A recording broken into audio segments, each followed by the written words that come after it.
Morning, just a quick video to show an alternative to some of the slug traps, you know, like the beer traps or the ones where they crawl in some liquid.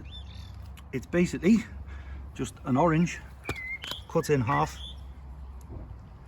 placed where the slugs are most active at night, and then you leave like a bit of orange inside. Don't completely hollow it out, and it's good. So you just hollow out the orange, chew the orange, or make a drink out of it or whatever, and then you can see there, or you may be able to see, some of the snail trail in this area.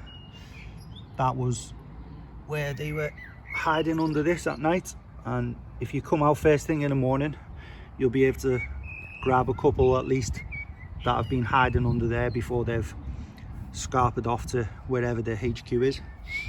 But I was out early and I got one out of that and a couple out of the one over here. That one seems to be the most favourite spot for them, and the reason I've put them down is basically I was losing cabbages.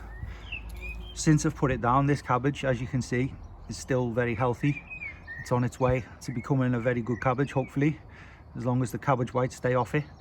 I did have insect net in here, but because this is a new bed that's only just been built, I think the slugs were already in the area, so I actually netted slugs inside, and they had a free-for-all with all of the first cabbages I put out, so I lost a lot.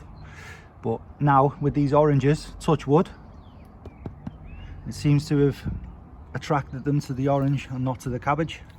And this one, there's 2 or 3 were in here this morning, and again you'll see a bit of trail there on the floor, probably, if it shows up on the camera. So only one orange cut in half, and when it starts going mouldy and blue underneath, I just bin it in the garden waste bin and replace it with a new one. I've even used the grapefruit, but that didn't work as well as the orange. Probably they don't like the bitter taste, I don't know. They're a bit picky around here, but it's definitely saved me cabbages. And this one was getting nibbled before I took the net off, so it showed that there was something already in there, so the net was just useless, it's just in the way.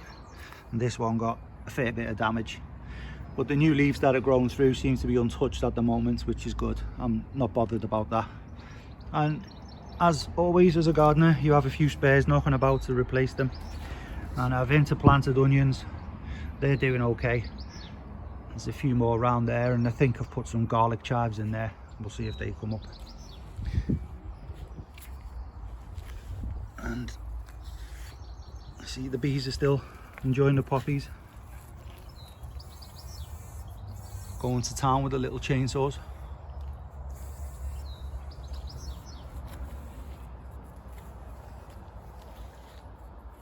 Oh, and while I'm here, a sneak preview from another tour. These are the oriental poppies. These are like a dark orange, and again, the bees absolutely love them, and they are gorgeous looking things when they're out in full sun.